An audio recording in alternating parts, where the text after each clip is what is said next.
Welcome. I'm Jacqueline Apser, the Executive Director of Domestic Violence Services Network, or DVSN, and I'd like to welcome you to the second year of our Voices of Hope Speaker Series. This year, our focus has been on the survivor's perspective, their journey of pain, trauma, awareness, healing, and empowerment. Tonight, men survivors of sexual violence will share their experience of the impact of their trauma and their healing. Following their presentation, there will be an opportunity to answer the questions that you type into the Q&A section below. There's also an option for closed captions as indicated below in the little icon with the CC in there. And right now, I would really like to introduce our facilitator for the evening, our very dear friend and longtime colleague, Sharon Imperato. Sharon, who has worked with us for well over a decade as a trainer of our advocates, is a licensed mental health counselor and trained rape crisis counselor and has been working in the field of sexual trauma for 21 years.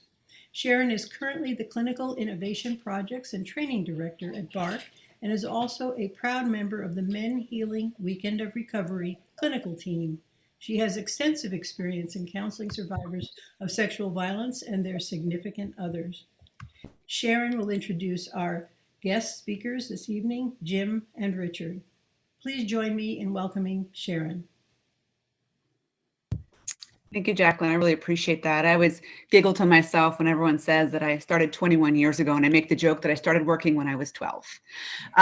So I know it's okay to laugh and bring a little bit of humor, even to topics that might be hard to talk about, as it helps us absorb it. And both Jim, Richard, and I know each other and have a great relationship, so you might see some of that this evening, and hopefully we can have a little bit of fun as well. So hello, everyone, and thank you so much for being here and engaging with this topic of sexual violence against men. As March is coming to a close, April brings in Sexual Assault Awareness Month, so we're really thankful for DVSN for bringing us in. Again, my name is Sharon. I use the pronoun she, her, hers, and I have the honor of facilitating this evening with these two courageous speakers, Richard and Jim, who will introduce themselves in a bit of time. I just want to give a content note that there will be sharing of experience of sexual violence, so please do whatever you need to do to take care of yourselves throughout this event. So along with DVSN, two organizations are being represented here, and I wanted to give a shout out to those organizations. So the Boston Area Rape Crisis Center, also known as BARCC, and MenHealing. Both of these organizations provide services to men who've experienced sexual violence. And as Jackie said, I am both a staff member of BARCC and a facilitator for MenHealing. And our speakers will talk more about their affiliations with these programs as well when they introduce themselves. Just wanted to give you a little bit of background about BARCC and MenHealing. So BARCC's mission is to end sexual violence through healing and social change. And BARCC provides free confidential support and services to all survivors of sexual violence, ages 12 and above, and their family and friends. Our service area is technically the 128 Loop, which is services 29 towns and cities in Massachusetts. We are the largest rape crisis center in Massachusetts and the second oldest in the country. MenHealing is an organization dedicated to providing help for male survivors of sexual violence, sexual assault, sexual abuse, and sexual trauma during childhood or adulthood, and for their loved ones, by conducting healing workshops for men and their loved ones ages 18 or older who've experienced sexual abuse or sexual assault as children or as adults. So before we move into our speakers, I just want to provide a bit of a framework and intentions for this evening. So 1 in 6 men will experience sexual violence in their lifetime. And many of those men might experience multiple experiences of sexual violence as well as other experiences of violence and trauma. In this virtual space, we'll listen and learn from these two men who are survivors of sexual violence. Richard and Jim will share their personal experiences and answer questions to help us understand the realities of sexual violence, its lasting impact, and, as this is a speaker series on hope, also healing from sexual violence. So I want to be really honest and transparent that these speakers are here to share their stories and answer questions from their own experiences. It's important to acknowledge the high rates of sexual violence against communities that are marginalized and to address intersectionality of race, ethnicity, sexual orientation, gender, ability, religion, and any aspect of anyone's life that also intersects with their experience of sexual violence. These speakers aren't here to represent all survivors. Survivors have their own individual experiences and have many identities, and all of those things really intersect to, again, impact someone's experience of sexual violence. So I invite you all to really listen to these speakers, to learn from them, to understand their experiences and intersectionalities, and to be aware and honor the survivors that are not here tonight. Now I'm going to take a moment and have Richard and Jim introduce themselves, and they're going to share such information such as their name, pronouns, any identities they want acknowledged and honored in this space, their affiliations with the event, and anything about the strengths that they're bringing into tonight. So Richard and Jim, you had decided who was going to maybe introduce yourselves first. So who would like to go first? Just to introduce yourself. I'll go first. Good evening, everyone. My name is Jim Holland. I go by he, him, his, and I am affiliated with BARCC, but I do also have some affiliation with MenHealing, doing some of their events over the years with the Weekend of Recovery and some of the online training that they have. One word that I would say that I want to share with everybody tonight is I'm grateful.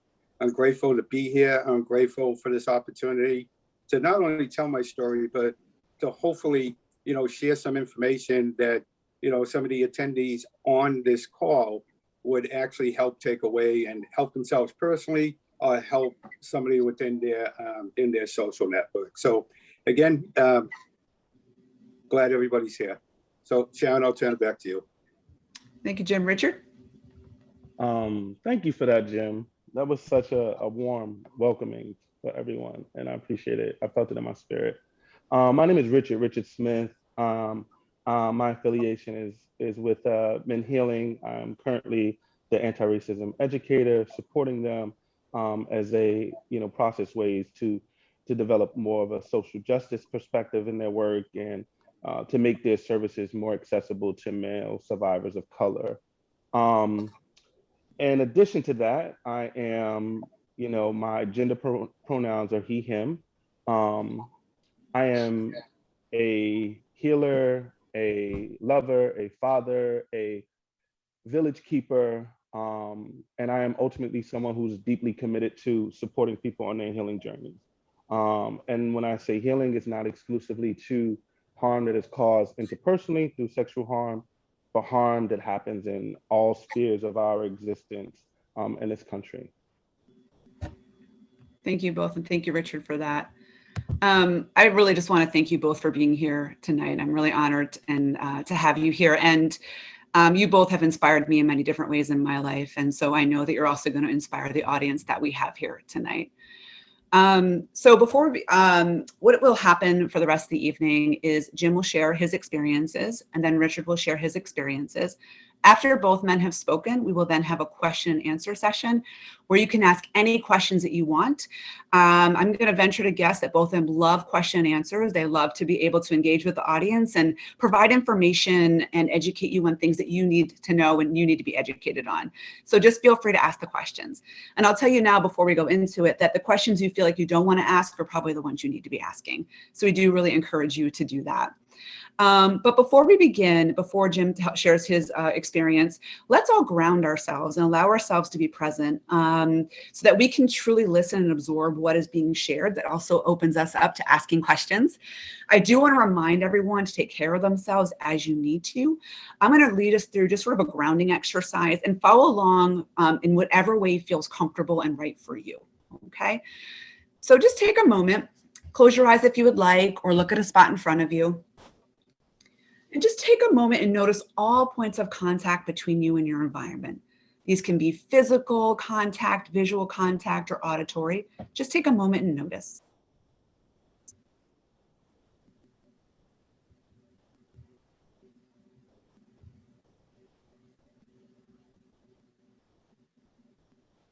And as you're doing that, take a moment and open your jaw as wide as you can, stretched out, again, whatever feels comfortable.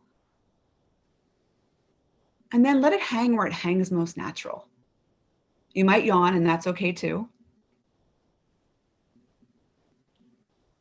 And some people might not know this, but your tongue, when it's stuck to the roof of your mouth, is a stress response. So notice where your tongue is, and wherever it is, allow it to lie loose in the bottom of your mouth.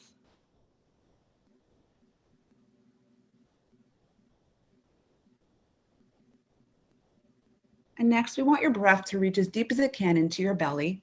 Sometimes what's helpful for me is to imagine swelling a bowling ball. When it hits my stomach, I let it flop, let the breath reach down. Or you can put your hand on your belly and allow the warmth of your hand to draw the breath down into the belly. So you've got all points of contact, open jaw, loose tongue, and breath in the belly. And allow yourself to breathe.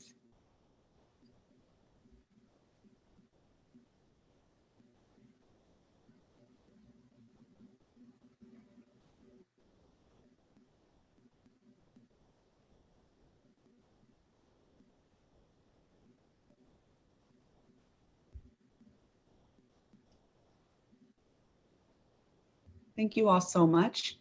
And I invite you to practice that throughout, listening to the experiences and throughout this evening, particularly if you need to take care of yourself.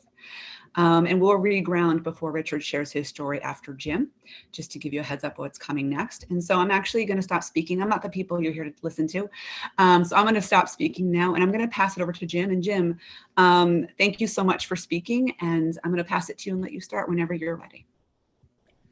Well, thank you, Sharon. And just to let you know that I can listen to you speak all night, so you could have kept on going if you wanted to. But good evening, everyone. Again, my name is Jim, and I am a survivor of sexual abuse. And as I go through my story, I just want to, keep one thing in mind. There's 3 portions of my story that could have prevented the abuse 2 times prior to when the assault happened, and 1 time afterwards. So just to kind of set the background, just to explain to everybody what my life was like during that time period. I was born into a very large Irish Catholic family in South Boston, Massachusetts. And during this time, there was as you can imagine, in a large family. I had 5 siblings, so there were 6 of us plus my mom and dad. So there was a lot of chaos and, just a lot of activity going on within the household. My mom was diagnosed with a terminal illness when she was roughly, when I was, I would say around 10 years old, and my dad was a Boston police officer. So during that time, my mom, because of her illness, found herself going to the hospital to go for treatment 3 times a week, 8 hours a day for dialysis. And during that time, my father was doing his own job, plus doing details at nighttime to help support, the family of the 6 of us, plus a terminally ill wife, and, with everything that he was just dealing with that. So there was a lot of distractions going on at the time. And like I said, I was around this time period, I was also very involved with the church. Growing up in South Boston, you really don't identify the town that you grew up. You always identify what parish you grew up in. So I spent a lot of time in the church and with CYO, participating in sports. Just, it kind of gave me an outlet with everything that was going on at home. And plus, it helped me find some attention that I really wasn't getting at home because of everything that was happening and going on with my parents. So there was, when I was in the 8th grade, we had a new priest that came into the parish. He immediately took a liking, not only to me, but to all the other kids in the parochial school that I went to. And he also took over the altar boys at that time, which I was a member of. And, while we went through this, when I started in the 8th grade, the priest made me the head altar boy. So me and I got to make the schedules, do, stuff that some of the other altar boys didn't have the privilege of doing. And at the time, I didn't realize it then, obviously, but it started the path of what he was trying to do to groom me. So he was giving me special favors. He was doing certain things that I'll get into in a couple of minutes. But that was the first one that I noticed pretty substantially. And then after that, he was going up into the classroom, taking me out of class during the middle of the day, bringing me to an empty classroom and giving me a cigarette, sometimes even giving me a beer in the 8th grade while I was supposed to be at school. And the one strike, the one piece that the people who could have done something about it to stop it before it even happened was the nuns or even the principal, who knew what was going on at that time, asking, why are you bringing this child out of the classroom, but decided not to do anything about it. Then there was one night, he invited me over to the rectory at nighttime, and he invited me up into his room. And while we were in his room, he offered me a beer, which I accepted. He gave me a cigarette, which I accepted. And I thought it was really cool because, again, I was looking for some sort of adult figure in my life with everything that was going on at home. And he kind of filled that void for me. So he gave me the beer. And then when I was just about finished with the first one, there was a knock on the door in the room that we were in. And it happened to be the priest that was in the room just adjacent to the one that we were in. And he took the priest I was with, went out into the hallway, and they got into a huge argument saying that kids don't belong in the rectory. They don't belong up in the living residence, especially at nighttime. He can't be here. He just cannot be here at all. They got into a huge fight, and then they both went back into their room. The priest came back into my room. He offered me a second beer, and it was at that point is when he raped me.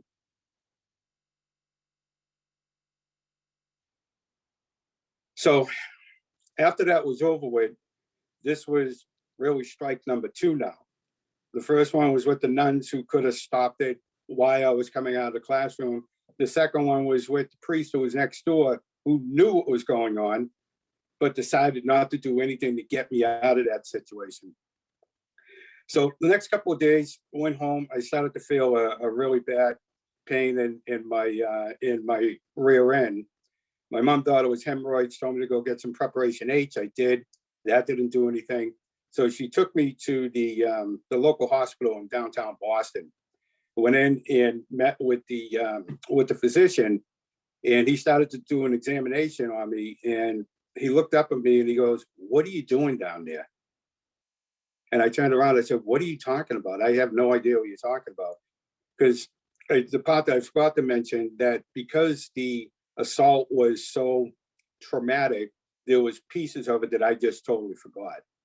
So it kind of blacked out. So I kind of knew what happened, but in a lot of sense, I didn't know what was happening. So the doctor, again, he asked me, he said, "What are you doing down there? Whatever you're going to do, you're going to stop." And again, I told him I had no idea what he was talking about. And so the final thing he said, "Well, whatever you're doing, you better stop because you're really going to hurt yourself." And to me, that was strike 3. All right, so 2 prior, 1 afterwards. And it was at that point that I just took everything, shoved it down for basically the next 25, 30 years. Did things that I wasn't proud of. They were coping mechanisms for me at the time, but drinking, drugs, sex, everything, right across the board.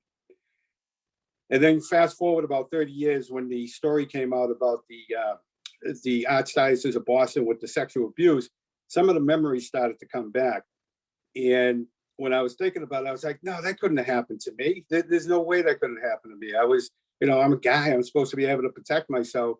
There's no way. But there was only really one person who could have answered that question for me. And that was that priest who was in the room adjacent to the one that we were in, because my perpetrator died a couple of years later. So I looked him up. I found out he was still alive and called him up, asked him if I can come down and visit him. And he accepted. So when I went into the room, I introduced myself and he goes, "Oh, I know who you are." And this is 30 years later. So I told him, I said, "I want to talk to you about that night in the rectory with Father so-and-so." And he turned around and he said, "Well, he's dead, right?" And I said, "Yeah, I know he's dead, but I still want to talk about that night." I said, "I have memories about that night." And he says, "Well, why don't you just let him rest in peace? I don't want to talk about it." And it was at that point that I just wanted to take the guy and throw him out the window, because he really just validated in my own mind, and just everything just came flying into my head saying, "Oh my God, this really happened. You're the guy who could have stopped it, but didn't do anything about it. And now you don't want to talk about it." So it was at that point that I knew that I needed a lot of help. I really started to go down a rabbit hole pretty deep, because the genie was out of the bottle now. And once it's out, it's really hard.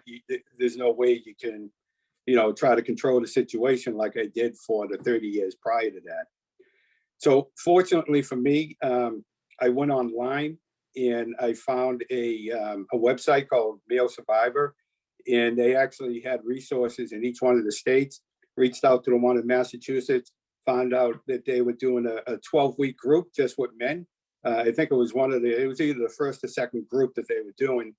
signed up, went through, got accepted into the group, and that started my journey of recovery with that one group. And the one thing that really saved me during that time, because it was the first time that I had the opportunity to talk to other guys who's been in the same situation as me, knowing it was in a safe space, that we can actually begin the healing process, which for me, that was my first steps, getting involved with that. And then, you know, I was fortunate enough to get a great person at BARCC who helped me out. My therapist was there for me every step of the way. She's still there for me today. Love her to death, and I really appreciate everything that she did. And it really helped me get to the point that I am today, that I'd be able to share this story with everyone. So again, thanks for being here, and thanks for the opportunity for letting me share my story with everyone. Thanks, Sharon. Thank you, Jim, for honoring us with your story. Let's all take a moment and reground ourselves. Allow ourselves a moment to honor and reflect what Jim just shared with us. So again, all points of contact, loose jaw, loose tongue, and breath in the belly.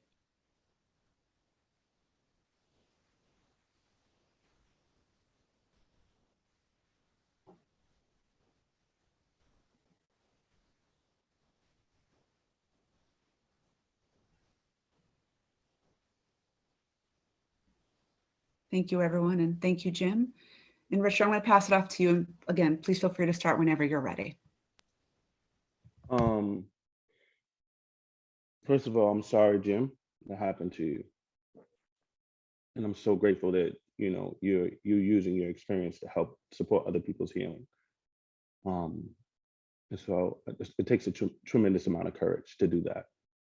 It's not easy. So thank you, Bella. Thank you so much.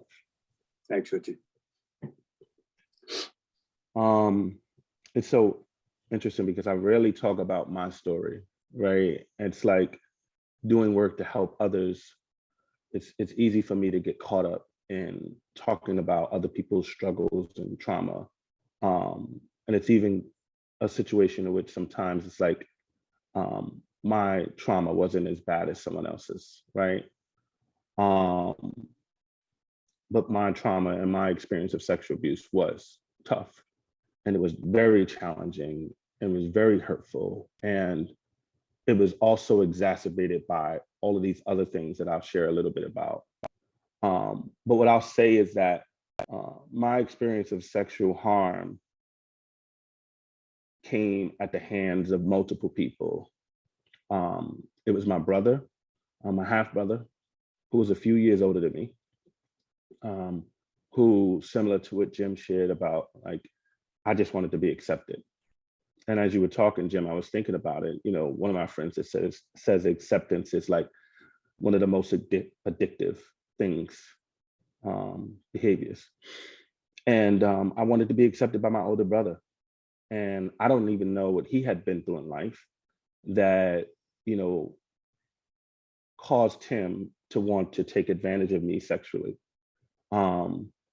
But I do remember really clearly when there was one instance in which we were caught in the act, and he had like invited me into the bathroom, and he said, you know, come in here, and he was in the bathroom, and my grandmother caught me going in the bathroom, and she said, you know, what are you doing in there? And she blamed me. And I remember my grandfather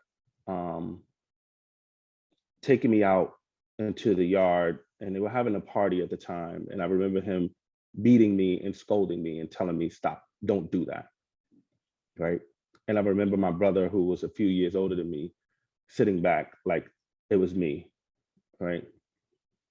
So that was one instance. The other instance was with a babysitter.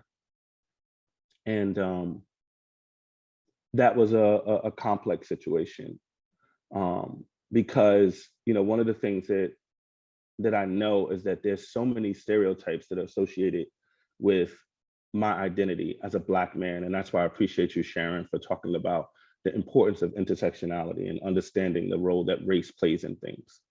So, you know, one of the things that I know now, but I didn't understand then, is that there's this historical narrative that, you know, Black men are hypersexual, that Black men are hypermasculine, right? And so there was an instance which a babysitter who was several years older than me, you know, took it upon herself to, you know, perform sexual acts on me.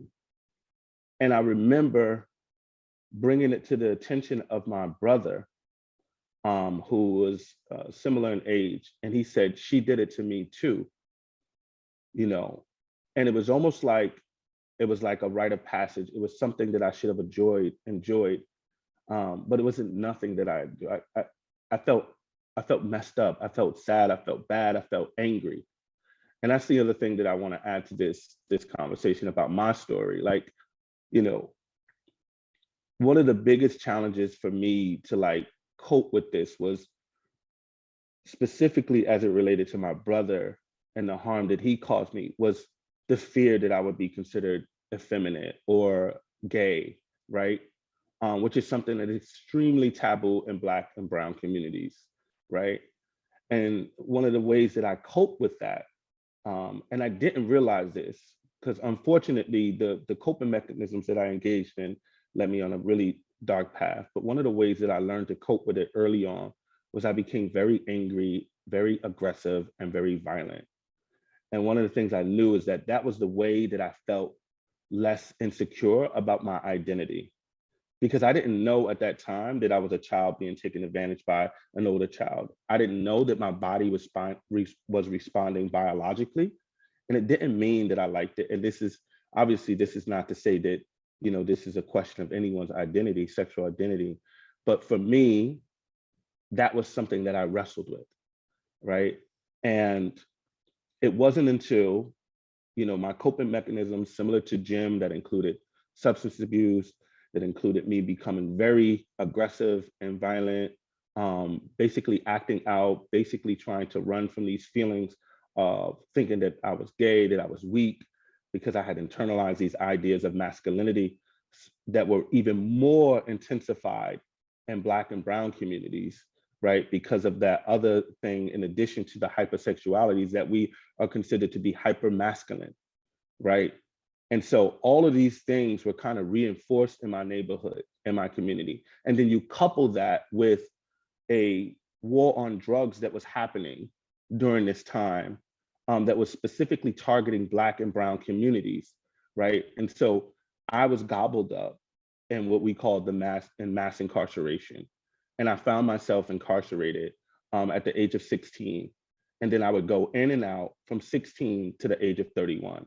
But it wasn't until my last incarceration, which happened in Massachusetts, where I was in a group talking to other men, and we were facilitating a conversation about, you know, the ways that our experiences and our behaviors impacted our families. And we eventually got into the topic of sexual abuse, because one of the men who were in the group talked about their daughter being sexually abused. And then another brother in the group talked about, he just opened up and started talking about the way that he was sexually abused. And in that group, you could hear a pin drop. No one talked. Everyone's mouths were open. And he just continued to talk. And he said, I never shared that with anyone. And as he was talking, one of the things that he said, you know, I didn't feel normal unless I was violent. And when he said that, I said, holy crap, that's my story. And that's when it kind of hit me, because similar to what Jim was describing, some of this stuff I had suppressed, right? Some of this stuff I had suppressed, and some of this stuff was buried underneath the other experiences of trauma that I encountered as a result of these coping mechanisms, from being shot, you know, from being harmed in the street, and then from all of the substance abuse. A lot of that stuff was just, you know, the sexual harm was buried underneath it.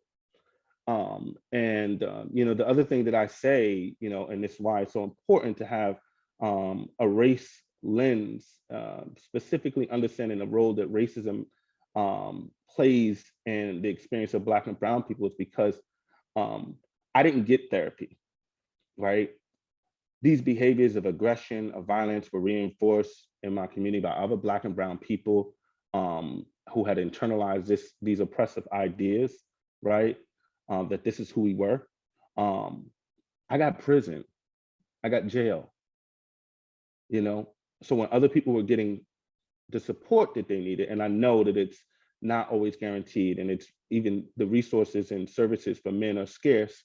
But what I found in that conversation, when that other man mentioned that he had been sexually abused, and it resonated with me, and I opened up, every one of those guys in that group, with the exception of one, had that experience of sexual abuse, and none of them had talked about it.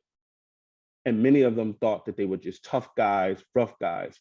And I started to think about, like, wow, I wonder if all of these things, similar to myself and the other man who spoke courageously, all of these behaviors were a direct result of that sexual trauma, right?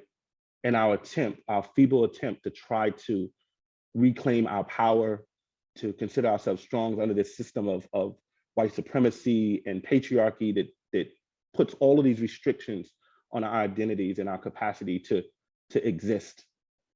And so, yeah, I'll stop there. Thank you again for all of you participating, and I'll pass it over to Sharon. Thank you, Richard. I'm glad that you honored us with your sharing your experience. And you said you don't usually share your struggles, and I'm glad that you shared it with us. And thank you. I really appreciate it. And I loved everything that you and Jim brought in, all the intersections, all of the pieces of their stories. Before we get into the Q&A, though, I do want to take a moment to reground, to have everyone again allow themselves to be present. And I want everyone to really take a moment, honor and reflect on what Richard shared. And I want you to take a moment and listen to and reflect on what you heard in the stories and the intersections that you heard, the different experiences, and how the different experiences and identities that both Richard and Jim hold, how do they impact their experience of sexual violence? And one thing we're particularly talking about here tonight is gender, but also too when it comes to race and religion were things that came up tonight. So just take a moment and reflect on those. Again, as you notice all points of contact, loose jaw, loose tongue, and breath in the belly.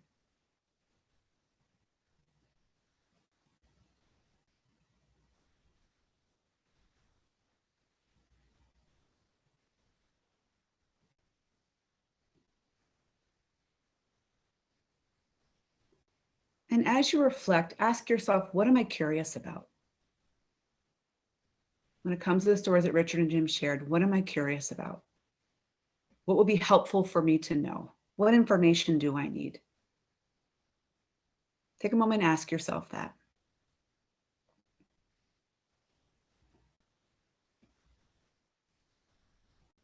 And I just want to highlight a few things that both Richard and Jim talked about, that for men, it takes an average of 20 years for men to understand what was done to them. And it's done to them. It doesn't happen. It's done. Someone has made a choice to cause harm. It took about 20 years, which is pretty on average for men, to recognize what was done to them with sexual violence. And depending on how people respond to that disclosure at that time, we can add on many more years when people can receive support, or support, like as Richard said, is even available. Men are not taught that they can be victims of sexual violence. So they didn't even recognize what was done to them was sexual violence. So why would those around them? And as Jim talked about, there were people that really let him down. And both Richard and Jim talked about just connection with other men. And when other men disclosed, it sort of opened the doors and was more freeing and being able to understand what was done to them. So recognizing for every survivor, connection is a really important part of the healing process. It's also really common for men survivors, and all survivors, but men survivors, as we're talking about tonight, to question their sexual orientation. As a result, to question their masculinity, to question their identities in those ways. And to really think about how does sexual violence show up in men's lives along the way. Again, it's very common for men to have anger, aggression, because men are taught that it's okay to be angry and not okay to be sad. Right? So to be thoughtful again about what we allow men to do and how we allow them to process and express themselves. And also often ends up in substance use and or sexual behavior. And as Richard talked about, a lot of these behaviors then can end up, for certain people, particularly men of color, end up in prison. So really I want everyone to sort of think about, again, what you heard tonight from both of these stories, thinking about the understanding the dynamics around sexual violence of men. And now I'm going to open up the question and answer. And if people have questions, we have the answers, you have the questions, to please go ahead and put that in the question and answer box. I'm just going to give it a moment. I've got some questions that I want to ask, but I want to give the audience a moment to put some questions in and start there. Again, if there's questions you don't think you should be asking, those are the ones you need to be asking.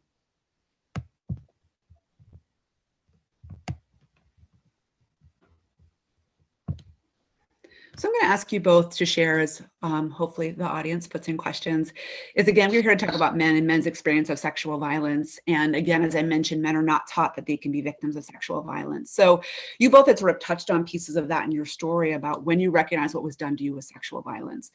Can you tell us a little bit more about when you recognize what was done to you with sexual violence and how that impacted you as a man to recognize that?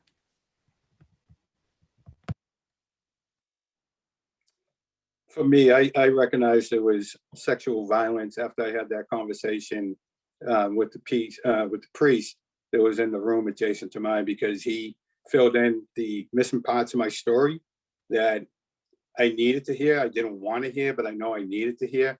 And it was also during that time too, when he told me that information and I started that road to recovery, that in like Richard's case, I became very angry.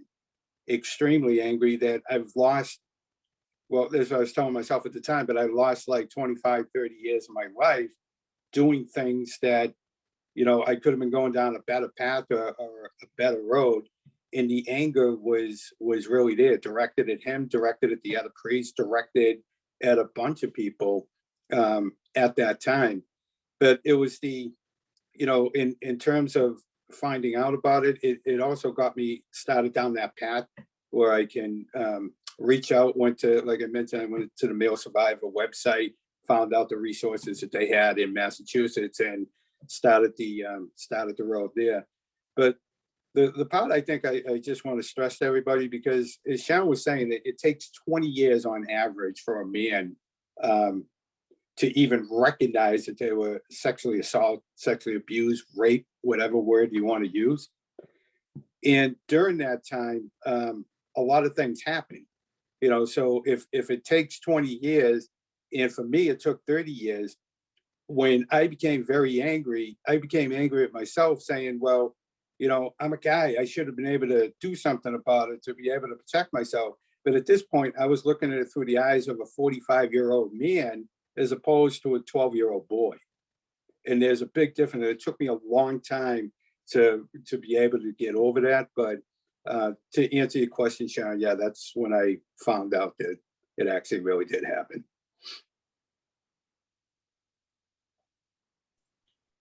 Yeah, I think it's so interesting you're talking about this, because like, you know, one of the things I know that there were so many other things that I had to like get through, that the sexual violence was like the last piece to like understanding like what had been done to me and how the things that happened to me and were done to me influenced my decision. And it wasn't until I was in prison and I was going through this transformative process, trying to really reconnect to myself in a very like honest way, which actually took place inside of a whole segregation, which is a jail inside of a jail where it was just me. And before I went into the hole, one of my friends said to me, you know, if you ask yourself what happened, you know, over again, you will start to get some answers. And it was in that space that I started to get answers. But like I was saying, there were so many other things. And I think that's what's so important when we think about doing this work. And I'm speaking specifically for boys and men of color, because the trauma that's the most present or the most current, right, usually is the one that gets brought up in the session, right? They'll talk about the gun violence. They'll talk about the abuse. They'll even talk about the physical abuse, right? And then it takes a lot of time to get beyond those layers of other experiences of harm to like touch on that sexual harm. And then you add into that equation the statistics and the ways that masculinity prevents us from talking about it, right? Because we are not supposed to be vulnerable, even as boys. Like, that's one of the things that I found the most disturbing, just researching this and looking into this. It's like, it really strips you of your identity before you can form it. It really strips you, it really like thwarts your development process in a way that compromises your ability to like grow and mature.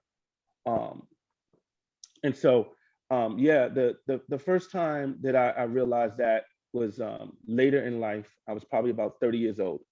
And I realized that something happened to me that influenced, and it was also a therapist who helped me in that process. And I'll say this last thing and I'll stop. And his name was Jim. How about that, Jim? And I was in Old Colony Correctional Facility, which is a maximum security prison.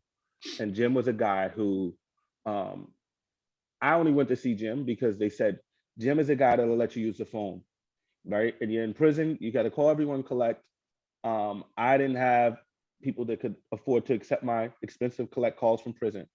And so I said, I'm gonna go to this therapist and I'm gonna tell him I have some problems because I heard Jim will let you use the phone. And I went in there and there was something about Jim. And I tried to do my song and dance and tried to work them to get to the phone so I can call this girl that I was like infatuated with. And we started talking. And then I went back. And then there was one time that he looked at me and he said, tell me what happened. Tell me about Franklin. And I remember saying to myself, what? Franklin was my brother's name who had sexually abused me. He was the one that I was the most ashamed of because he was so close in age, right? And so I always felt complicit. I always felt like, the guilt of feeling like I was a part of it, that I wanted it, right? And that was the one that was the most perplexing for me to like reconcile. And when he said that, and I hadn't talked to anyone, any therapist or anyone, and it was almost like a mystical type of experience in which he was able to look into me and I felt so vulnerable. But that was like the beginning for me of like some really honest, candid conversations with Jim. That was a critical part of my healing journey. And then unfortunately, like they do all good folks behind the wall, they fired Jim. So. Thank you both. We're actually getting a lot of questions. So I'm trying to go through them, but thank you so much for sharing about your experiences and when you recognize what was done to you and how impactful that is. But again, many points in your life where there could have been more intervention and more support around it. So speaking of that, there are people who do want to provide support for survivors who are men and boys. And someone had said that men and boys don't necessarily come out and talk about these things. So how do you let men know in general that you are a safe person who is willing to talk about sexual violence? Like, how do you let men know that you can be someone they can talk to? Men know in terms of, like, if I was working at BARCC, or just being myself and letting people know that, because I guess I'm a little confused by the question, because normally I wouldn't go and ask somebody if they were abused, because it's their own story to tell. And there's a lot of trust and everything else that has to be built up to it. So I think it's more along the lines of just everything else. I mean, if you're a type of person that comes across as very trustworthy and knowing that you can rely on that person to actually listen to you, not to judge, not to ask any questions, really just to listen and validate what it is that they're saying. I think I'm not sure if that answers the question the way it was posed, but that's in terms of if somebody does disclose to me, the last thing you want to do is ask questions. You just want to sit there, you want to listen, you want to validate, and just tell either that man or a woman, whoever, that you're there for them in any way, shape, or form to be able to help them, through the process that they're going through, or the pain that they're going through. Yeah, and I'll say quickly, one of the things that I always say is like, we can only heal to the extent that we've healed ourselves, right? And folks who do this work have experienced harm too. And if they haven't experienced interpersonal harm, we've all been harmed by white supremacy. We've all been harmed by patriarchy. And we all have that in us. And so the thing that I'll say is that it's really important for you to be mindful of and aware of how those things have infected you and influences your perception so that it doesn't come out in your interaction with a survivor. So that you don't think of men from the perspective of masculinity, toxic masculinity, and that they can't be vulnerable or be weak or subjected to this type of harm, because that will influence the way that you interact with them. So that you are aware of like your bias as it relates to race and racism and things that you might have internalized about Black men and their behaviors and what's natural to them. And that doesn't influence how you interact with them. Because these things are extremely, when you're a survivor, one thing that you learn to become is extremely perceptive. Our survival for many of us has been predicated on our ability to like pick up on people's energy. I call it like a superpower, right? Our ability to notice when people are feeling or responding, because we had to do that in so many instances in order to escape harm that we experienced in life. And so when you're dealing with a male survivor, just know that there's that hyper perceptiveness. We might call it hypervigilance as it relates to trauma, but I say it's a superpower that they can pick up on, quite frankly, bullshit easily. We are getting a lot of questions about how to support men who experience sexual violence. And some of the questions, the theme is really about if you have a man in your life that you love and they are using alcohol or substances and or don't want to go to therapy, how do you support them? So again, from your own experiences, what kind of supports were helpful to you in your healing process? What can you say to these people who want to support the survivors in their life? You know, it's tough. I mean, there's times when I do these talks and I talk to not only other survivors, but loved ones of a survivor. So it could be a parent, a grandparent, a spouse, a sibling, somewhere along those lines. And, you know, this question would come up in terms of, you know, I want to help them, but at the same time, you know, they're drinking, they're doing drugs, they're not going to work, they can't hold down a job, this, that, and the other thing. And taking the sexual abuse piece of it out, it's almost, I always come back and ask the question is, well, how would you deal with it if somebody was just drinking and becoming an alcoholic, or somebody just didn't want to go to work, or somebody didn't want to, you know, whatever the situation is. I mean, it still has to be addressed. I wouldn't tiptoe around it because of I mean, you can be there, you can be supportive, you can, you know, ask for help, not only for your loved one, but also for yourself, to make sure that there's some boundaries there for you as well.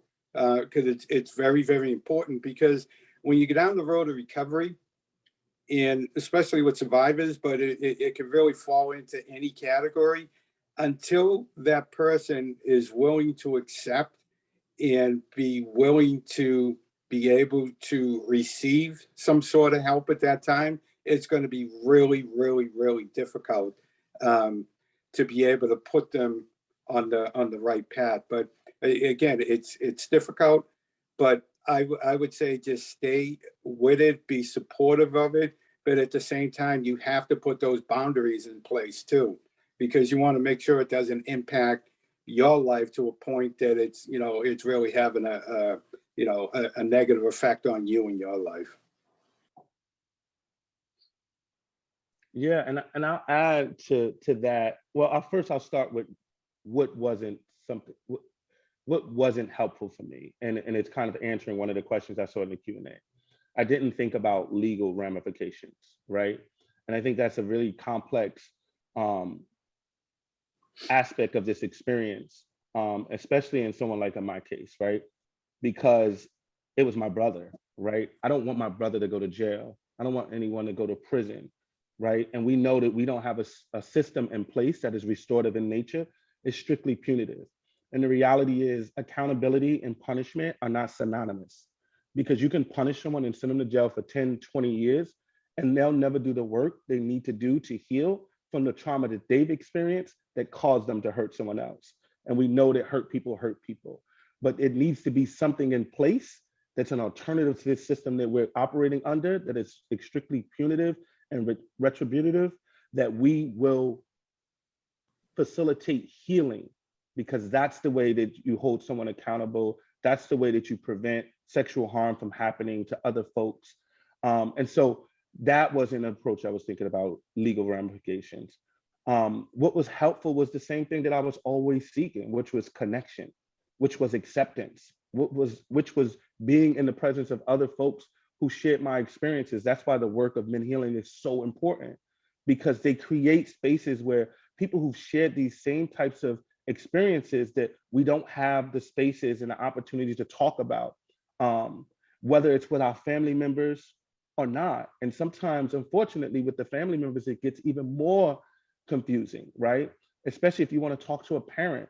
Many of us are suffering to this day, waiting for a parent to acknowledge that we've experienced harm. And parents are suffering to this day, feeling like they failed and they let us down. And so it's a very complex dynamic within the family structure that sometimes you're not even able to turn to the people that you love the most and you've always wanted to protect you and be there for you in the way that you needed them to be, because their own experiences. And then the other thing I'll say with that, with the family dynamic, you know, many of us come from families where there's a cycle, there's a history of sexual assault that our parents went through, that our parents' parents, right? One of the things that happened when I disclosed my sexual abuse, sadly, my mother said, you didn't experience it as bad as I did, right? You didn't experience that as bad as I did. And then we think about it like, and then her mother and her grandmother, who was a slave, in which sexual abuse and sexual assault was normalized during slavery. Like, you know that there's a history of sexual abuse and sexual harm that exists in the Black and Brown community. So when I disclosed to talk to my mother about it, her response was like, this is just the norm. So. Thank you very much for those responses. There are a lot of questions and we are not going to get to them all. We've got about 5 minutes left, but I do want to point out some resources that I put in the chat. If you do have questions about how to support a loved one in your life that has experienced sexual violence, or you yourself are a survivor and are looking for resources, to please reach out to BARCC, and the website is barcc.org. I put it in the chat, and you can access all of our services as well as our hotline and our web chat line 24/7. So you always have someone to talk to. But again, these are also resources for you. And menhealing.org is also available. Take a look at the website and see if you think services that MenHealing offers are also something you're looking for. I did get questions about children under the age of 12. And again, I think it's important as therapists to know what your limitations are. We do not work with children, but I do highly recommend the Children's Advocacy Center, and the website is also in the chat. So I did want to point out those resources. Now, I know that Jim and Richard have shared a lot with you today, and they've shared a lot about what men need when reaching out for services, or what they need to recognize what was done to them with sexual violence.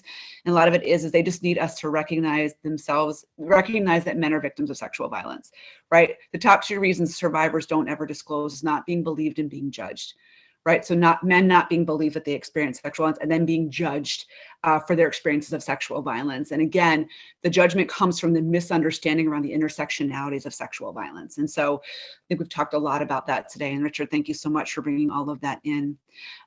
So with the 2 minutes left, I want to ask each one of you, you've got 2 minutes, and thinking about all the questions that, again, we're not going to get to. But I want you to know, too, there's a lot of thankfulness and gratefulness in the chat, and really recognizing the courage that you both have in sharing today. But I want to ask you, what do you want to leave this audience with? You've got a minute to share. What is something you want to make sure this audience leaves this speaking engagement with? So take a moment and think about it. Mm-hmm.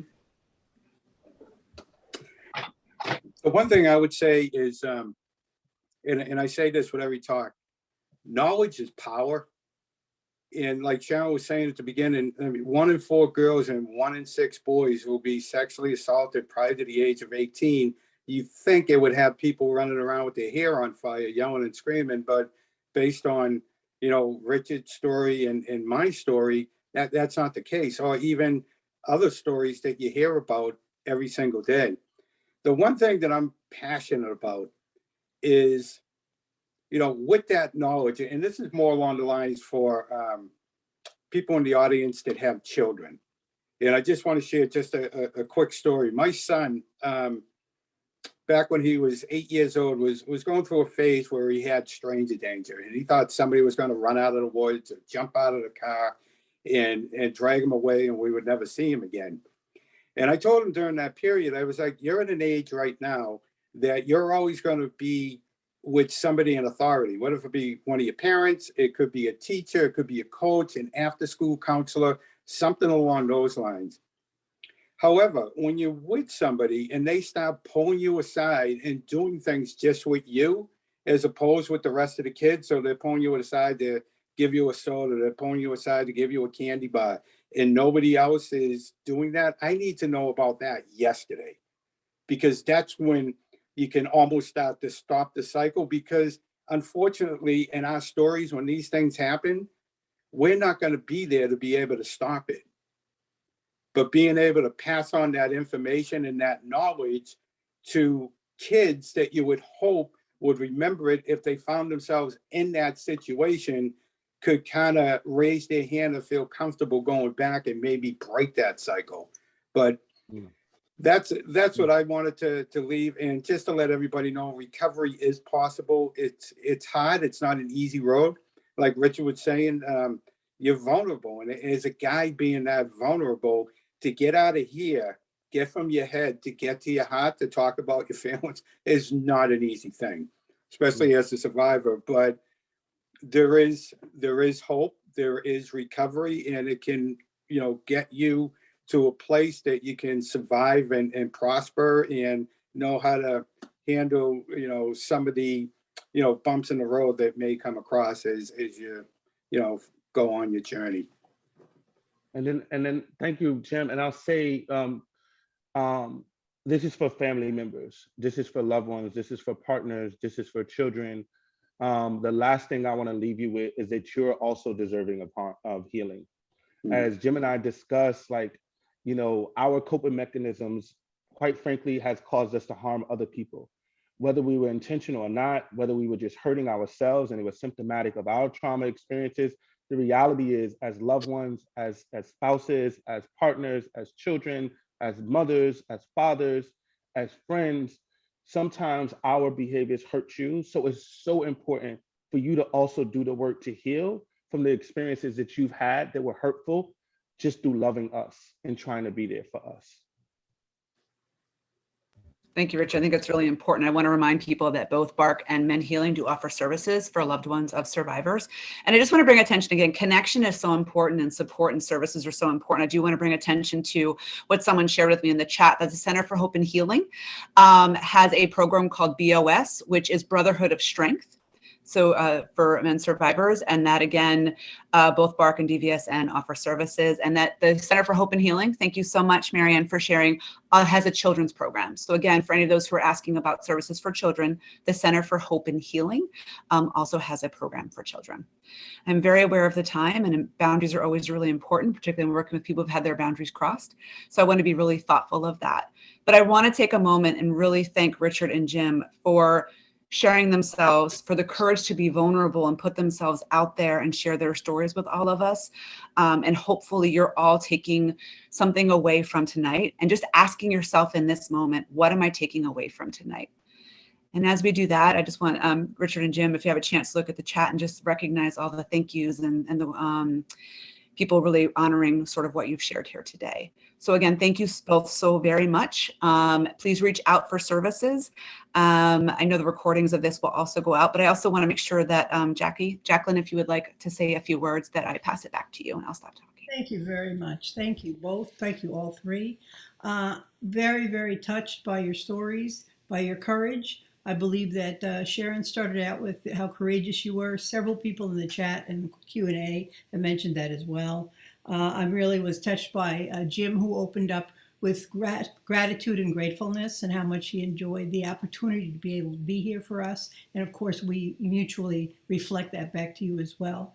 And I really was taken with the concept of acceptance as addiction. I think that was really, something that I learned from you today, Richard. So I was really happy to hear you share that with us. And I think that leads us all to that desire that we have to belong together, connected, as you said as well. And I think tonight, both of you and Sharon have really given us another bridge and another path to being connected together. And the people in our audience, many of whom are therapists, many of whom have family members who suffered like this, and some of whom have suffered themselves in the same way. So I thank you for opening yourselves up with that level of vulnerability that allows us to be touched in a way that we can, give back to others. So thank you very much tonight for being here. We really appreciate it. Thank you.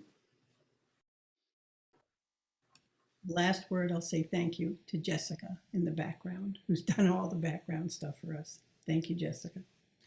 And with that, I think we will say good night for this evening and thanking everyone who was here.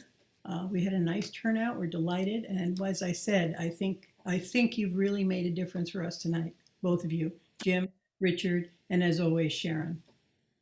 Our love.